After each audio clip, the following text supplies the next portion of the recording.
आपसे भी नहीं मिलूंगा। मैंने बोला मैंने क्या नेगेटिव लिखा है, मैंने तो मेरी समझ में जो आता है वही लिखा है। और जो 9 बिंदु अभी अभी लिखे थे नीरज श्रीवास्तव जी ने, वो अभी है ही अपने मीटिंग में, वो उन्होंने प्रतिक्रिया मांगी थी तो मैंने प्रतिक्रिया बहुत ही ढंग से दी थी। सभी लोग आज की तारीख में भी पढ़ सकते हैं, बहुत ही ढंग से वो प्रतिक्रिया दी थी। उसे कोई चैलेंज करेगा तो मैं उसकी बात अभी भी कर सकता हूँ, लेकिन बात करना है हमें किसी को भी। मैं ये कहूंगा बार बार कि आदर्श के किसी भी इन्वेस्टर को अंदरों अंदर लड़ना नहीं चाहिए। आप बहस करो कि आपकी समझ में ये है और मेरी समझ में ये है, और वो समझ करके एक डिसीजंस पे आओ कि सही में क्या है और क्या होना चाहिए। फिर मैंने कहा बड़े साहब को कि आप नहीं मिलना चाहते हो तो कोई बात नहीं सर, हमें भी कोई ऐसी खुशी नहीं है कि मैं आपको मिलूं और उसके बाद कुछ लोगों को बताऊं, मुझे ऐसा नहीं है। हमें सिर्फ इतना है कि आपसे बात करें। मैंने उनसे मिला भी था मैं 19 नवंबर को, जो आज तक मैं अभी आपके सामने बोल रहा हूँ। बाकी मुझे शौक नहीं कि मैं मिला करके सबको बता दूं, उसे मतलब मुझे कोई वो स्टेटस सिंबल नहीं दिखता है। मैं अगर मिलने जाता हूँ तो मेरा पैसा खर्च करके जाता हूँ, मेरा समय, तन मन धन सब कुछ निवेश करके जाता हूँ, और वो सभी के लिए। तो हमने उस टाइम पे भी उनको यही पूछा था कि साहब आप हमारे साथ रह के काम कीजिए, लेकिन वो सब बातें मैं बाद में करूंगा। अभी उनसे जो बात हुई अभी वो बात करता हूँ। और उन्होंने कहा जैसे कि लिक्विडेटर, वो तो इसलिए बिठाया है कि वो कुछ काम न करे, इसके लिए बिठाया गया।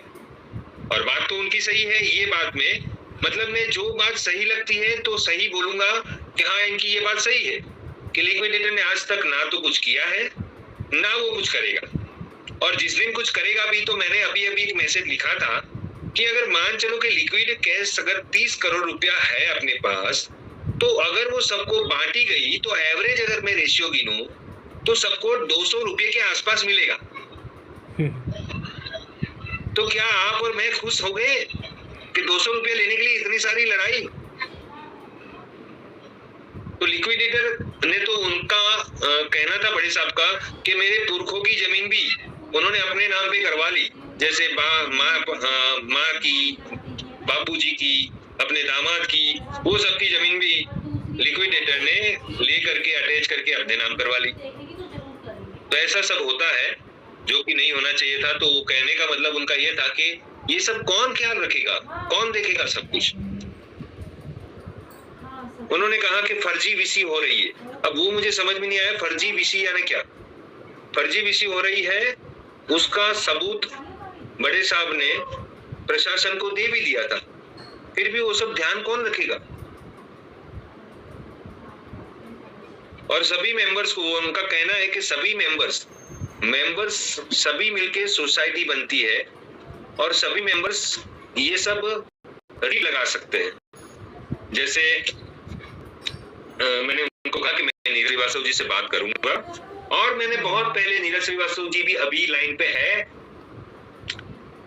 कोई भी बात अगर मैंने जैसे भी कहा कि हमें अंदरों अंदर कुछ भी हो लड़ाई नहीं करनी है, बात करके सॉल्यूशन लाने की कोशिश करो। उसके बाद भी अगर सॉल्यूशन नहीं आता है तो ओके, लेकिन लड़ो मत। मैंने नीरज श्रीवास्तव जी को बहुत पहले लिखा था कि आप खुद एक एडवोकेट वकालत पढ़े हुए हैं और आप ये अगर एसएलपी लगाने की बात करते हो सुप्रीम में, तो मुझे उसका कंटेंट भेजिए। 3000 नहीं, मैं 4000 दूंगा, 5000 दूंगा। मतलब पैसे का ये सवाल नहीं था कि 3000 क्यों।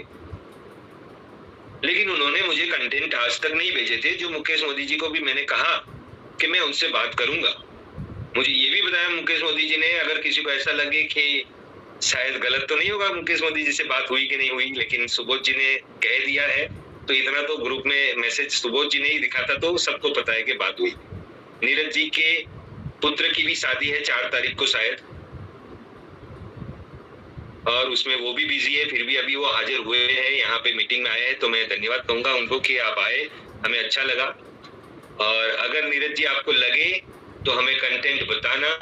मैंने बड़े साहब से भी बात की थी, क्योंकि मैं कोई भी चीज ठीक से पढ़ूंगा समझूंगा तभी उसमें काम कर सकता हूँ। और अगर अच्छा लगा तो पूरे भारतवर्ष में सभी आदर्श के निवेशकों को मैं भी आह्वान करूंगा कि जुड़िए और मैं अभी भी आपको बताऊं कि मैं दिल्ली की एक एडवोकेट है, लेडी एडवोकेट है, अभी अभी मैंने 15 दिन पहले बात करके रखी थी, उसके बाद मैंने बात नहीं की है, लेकिन यही कारण से कि मुझे सभी को भुगतान वापस दिलाना है। लेकिन मेरे पास अकेले में ना यहाँ पे 21 लाख में से कोई एक बंदे में भी ये ताकत नहीं है कि कोई अकेला होकर के सब कुछ कर पाए, ना कुछ नहीं कर पाएगा, सबको साथ आना पड़ेगा। हम भी इतने रास्ते जानते हैं कि कैसे क्या करना।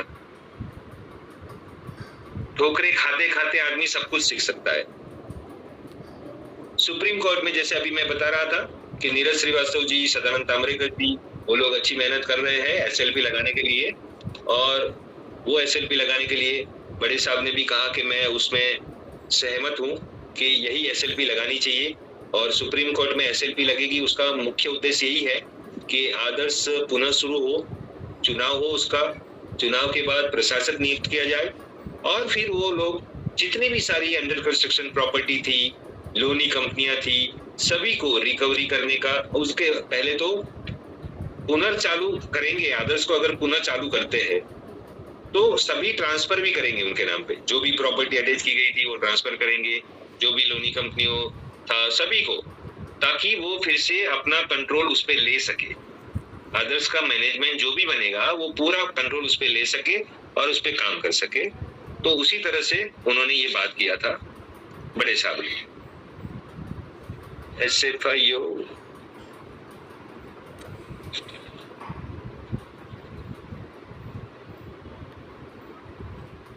SFIO ने भी कई सारी प्रॉपर्टी पर स्टे लगा के रख दी है। तो ये सब रोक लगा के रखते हैं तो प्रॉपर्टी रिलीज कैसे होगी और वो लिक्विडेटर के पास कैसे जाएगी और कब आपको, हमको, सबको पैसा मिले। ये एक पॉइंट भी उन्होंने कहा था। SFIO ने एडवर्टाइजमेंट भी दिलवा दी थी, मतलब इसके जरिए कि ये प्रॉपर्टी सेल करनी है, लेकिन कोई आया नहीं था उस टाइम पे बायर, तो नहीं बिची। नेगेटिव